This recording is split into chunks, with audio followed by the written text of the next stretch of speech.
여러분 반갑습니다. 최근 미국 정보기관에 한국 대선 개입 의혹이 불거져서 이 문제를 오늘은 간략하게 다뤄보고자 합니다. 지난 6월 9일 시민언론 더 탐사 민들레는 민주당 혁신위원장으로 내정됐다가 물러난 이래경 다른 백년 이사장을 인터뷰하였습니다. 그런데 이래경 이사장이 이 인터뷰에서 상당히 충격적인 이야기를 하였습니다. 2019년 미국의 그 FBI 수장과 CIA 수장이 약간의 격차를 두고 한국을 방문했다는 거예요. 특히 그 CIA 수장은 극비리에 방문을 했다라고 말합니다. 그 방문 시점이 상당히 공교롭고 미묘한데요. 문재인 전 대통령이 미국을 방문해서 트럼프를 만나고 있던 그 때에 잇따라 방문했다는 겁니다. 그래서 누구를 만났냐? 검찰총장, 그때 당시에 윤석열 검찰총장을 만났다라고 말하고 있습니다. FBI 국장이야 올 수 있죠. 검찰총장과 동업자니까 협력도 하고 또 정보도 교환하고 뭐 그래야 되니까 뭐 등등의 이야기를 합니다. 이래경 이사장이. 근데 왜 CIA 수장이 대한민국에 만나려면 국정원장을 만나야지 왜 검찰총장을 만났을까? 상당히 그 의아했다라는 말을 합니다. 자, 2019년 9월 24일 문재인 대통령이 미국을 방문했던 때 윤석열 검찰총장과 미국의 FBI 국장 크리스토퍼 레이라는 FBI 국장이 만났다라고 하는 사실은 YTN에까지 보도가 될 정도로 알려진 사실입니다. 뉴스 검색해 보면 지금도 나와요. 그래서 뭐 만나가지고 환담을 했다는 정도로 보도가 돼 있습니다. 그런데 이 FBI 국장이 20년 만에 한국에 왔거든요. 이 사실에 대해서 극우 유튜버 이봉규 씨가 2019년 9월 25일 방송에서 이런 이야기를 합니다. 미국이 윤석열 확 밀어서 사법 쿠데타 일으켜 네가 정권 잡아라. 여기까지 승인해 줄지라는 언급을 합니다. 그러니까 이 이봉규 씨는 FBI 국장이 20년 만에 그것도 문재인 대통령이 미국을 방문한 바로 그 시점에 한국을 왔다는 사실에 상당히 그 주목하더라고요. 그러니까 그때 당시에는 그거 이봉규 씨가 워낙 이상한 소리 많이 한 사람이라 누구도 별로 그 진보 쪽에서는 주목하지 않았죠. 이런 발언들에 대해서. 이 사람 상당히 그 중요하게 봤던 거고 윤석열이 FBI 국장과 어떤 만남을 가졌는지 뭐 그의 의지를 어떻게 보였는지에 따라서 사법 쿠데타로 밀어버려라. 그러면 미국은 당신을 지지할 거다. 이런 사인까지 갔는지 뭐 이런 언급까지 이봉주 씨가 해요. 근데 그 뒤에 무슨 일이 벌어졌습니까? 윤석열이 조국 전 장관을 아주 거의 뭐 그 집안을 풍비박산 내버리지 않습니까? 어? 전방위적인 그 압수수색과 막 이런 토끼몰이식 수사를 벌이면서 그야말로 조국 집안을 그냥 멸문지화 시켜버리지 않습니까? 그리고 대통령 후보로 막 급부상되는 과정을 우리는 지켜봤습니다. 이게 그 뒤에 그러니까 미국이 있었던 것이 아니냐라고 하는 것이 상당히 좀 지금 와서 생각해 보니까 복귀해 보니까 설득력 있어 보이죠. 자, 이렇게 더 탐사에서 이래경 씨가 윤 총장 시절에 FBI 국장, 그 다음에 CIA 국장을 만났다라고 하니까 바로 즉각적으로 대통령실이 반박하고 나섰습니다. 허무맹랑한 소리다. 사실 무근이다. 뭐 이런 식으로 이야기를 합니다. 오히려 이게 좀 이상하지 않습니까? 시민언론 더 탐사. 물론 뭐 상당히 많이 구독자를 거느리고 있는 그런 유튜브 채널입니다. 한 56만인가요? 60만인가 되는 정도의 구독자를 가지고 있어요. 거기 나와서 무슨 이야기를 했다 그래서 대통령실이 이렇게 반응을 한다? 아니, 사실이 아니면 뭐 고소고발 잘 하잖아요, 대통령실. 뭐 왜 이거는 그 허위사실 유포, 명예훼손 뭐 이런 등등의 고소고발 안 하나요? 아니면 무대응할 수도 있어요. 얼마든지 무시해버릴 수도 있어요. 그런데 이 일에 대해서, 이 언급에 대해서 예민하게 반응하고 있다는 사실이 오히려 아, 뭔가 있었긴 있었구나 라고 하는 사실을 오히려 뒷받침하는 그게 아닌가 싶습니다. 근데요, 대한신보라고 하는 인터넷 극우 언론, 아이고, 이거는 그 언론이라고 말하기도 참 그런 이상한 매체인데요. 이 매체 보십시오. 대한신보라고 써져 있는 그 섹션이 야외 하느님의 진실, 종교, 세계, 문화, 유적 뭐 이래요.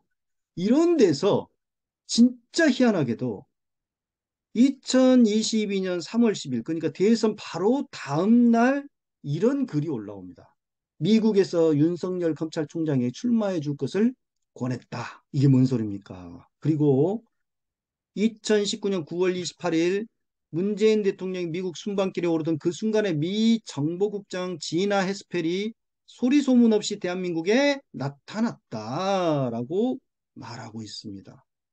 지금 지나 헤스펠 CIA 국장이 한국을 방문한 것은 극비리에 방문했다라고 알려져 있어요. 그렇기 때문에 어떤 언론에서도 보도가 돼 있지 않습니다. 아무리 검색해봐도 없더라고요. 근데 이 대한신보에서 그렇게 언급을 하고 있어요. 그러니까 여기서 조원홍 박사라는 사람이 이 글을 썼는데 이 사람이 어떤 사람인지는 잘 모르겠지만 뭔가를 알고 있었던 것 같아요. 정보를 나름. 그래서 이런 소리를 한 게 아닌가 싶은데 더 탐사는 이런 사실들을 확인 뒤늦 이제 이래경 씨 인터뷰하고 나서 이런 사실들을 이제 검색해 가지고 확인하고 있는 것이죠. 이봉규 씨가 그런 발언했고 그다음에 대한신보에서 이런 언급이 있었고 뭐 이런 것을 찾아낸 거죠. 그다음에 이래경 씨가 또 우리뉴스도 언급을 한 적이 있어요. 윤석열 총장 당신밖에 없소라는 칼럼이 실려 있더라. 이런 이야기를 그때 인터뷰에서 했었거든요. 근데 요 칼럼은 얼마 안 됐습니다. 나온 지가 2023년 6월 3일 그 한창섭이라는 사람이 쓴 칼럼이에요. 내용을 보시겠습니다. 온 국민들의 눈과 귀가 쏠렸던 문재인 트럼프 대통령 정상회담이 미국에서 열렸던 다음 날 2019년 9월 24일 크리스토퍼 레이 미 FBI 국장이 비밀리에 방한하여 윤석열 검찰총장을 만났다. 명분은 가상화폐 등 다양한 범죄에 대한 논의였으나 핵심은 대통령 출마 권유였다. 자신이 없다는 윤 총장의 말에 미 정보국이 분석한 결과 다음 정권은 보수 우파에서 꼭 나와야 하는데 그 적임자는 당신밖에 없다고 설득했다라고 단정적으로 이야기를 하고 있어요. 이 사람은 뭔가를 알고 있는 거죠. 자, 그 다음에 무슨 일이 있었냐. 대선 판에서 그러니까 이게 2022년 3월 4일 기사인데 뉴시스 통신사죠. 국가정보원 전직 간부 직원 천여 명이 윤석열 후보를 지지 선언했다라는 내용입니다. 이거는 초유의 사태예요. 국정원이 지금까지 아니 국정원이라고 하는 대통령 그 직속 기관 아닙니까? 이 기관이 예?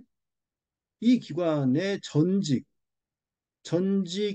간부 직원 1,000명 정도, 천여 명이 윤석열 후보를 지지하고 나선 거예요. 이거는 전에는 그런 적이 없어요. 한 번도 그런 적이 없습니다.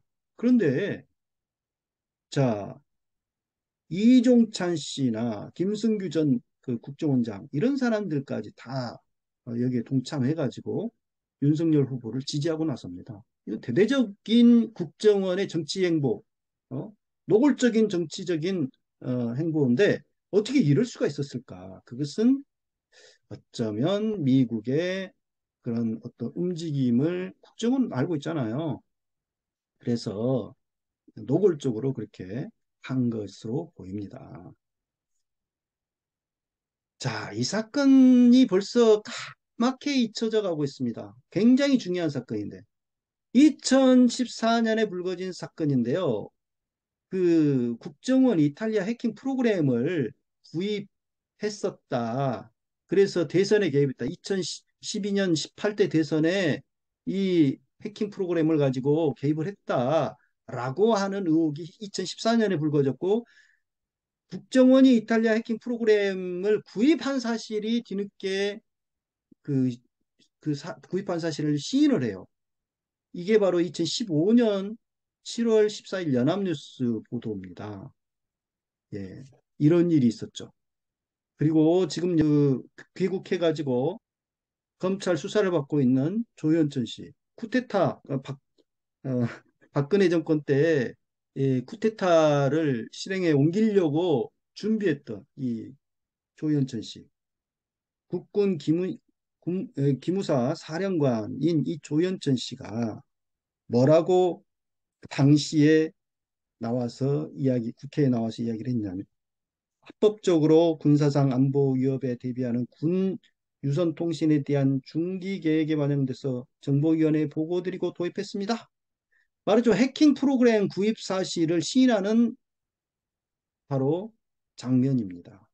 그러니까 해킹 프로그램을 국정원만 도입해서 사용한 게 아니고 당시에 기무사도 사용했다는 사실을 알 수가 있죠.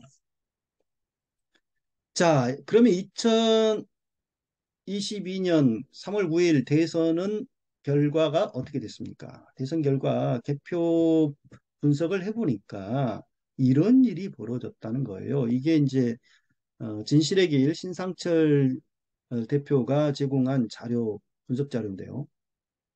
광주를 보면 개표할 때 보면 전자개표기, 그 투표지 분류기라는 기기에다가 이제 투표지를 집어넣어서 분류를 하는 작업을 하지 않습니까?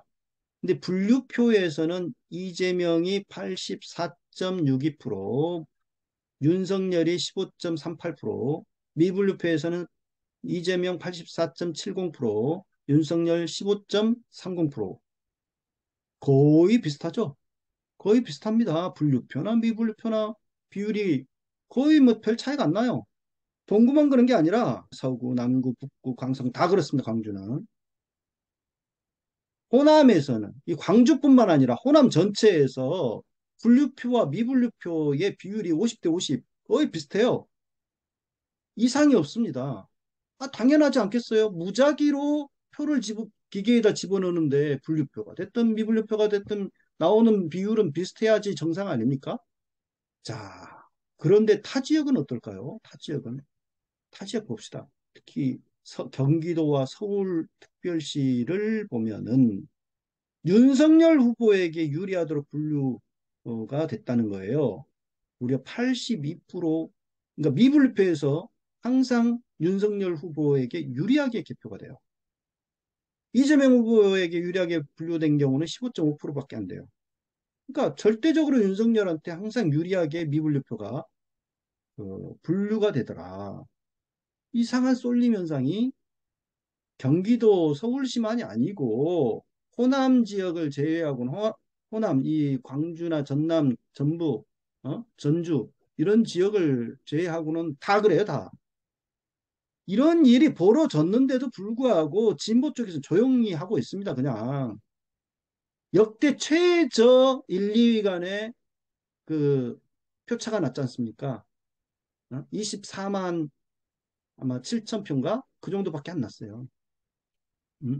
0.77 몇 프로 정도밖에 차이가 안 납니다. 2위 간에. 그 정도 대선에서는 24만 표는 아주 적은 표예요. 아주 적은 표. 네, 그런 차이가 미세하게 나서 윤석열이 당선된 거예요. 여러분들 윤석열 엄청 싫죠? 끌어내려야 되는데 끌어내릴 수 있는 방법이 딱 합법적인 방법 딱 두 가지밖에 없어요. 하나는 뭐냐? 국회가 탄핵하는 거고요. 또 하나는 뭐냐? 바로 선거무효소송. 이 대선은 개표 부정이고 조작이기 때문에 선거를 다시 치러야 된다라고 대법원이 판결을 내려서 선거를 다시 치르는 일. 이 두 가지 방법밖에 없어요. 합법적인 방법이. 그런데 개표상에 이런 심각한 하자가 있었음에도 불구하고 진보 쪽에서 너무 조용히 하고 있다. 어쩌면 이럴 수가 있는가. 뭐 이에 대해서는 제가 할 말이 엄청 많습니다만은 오늘 이 정도만 다루도록 하겠습니다. 여러분들 지난 대선 당시에 윤석열의 이 대통령으로 뽑힌 것은 이거는 미국의 정보기관의 대선 개입이 굉장히 의심스럽고 그런 행보가 아니었다면 이해할 수 없는 일이 개표상에서도 벌어졌다. 꼭 기억하시기 바랍니다. 감사합니다.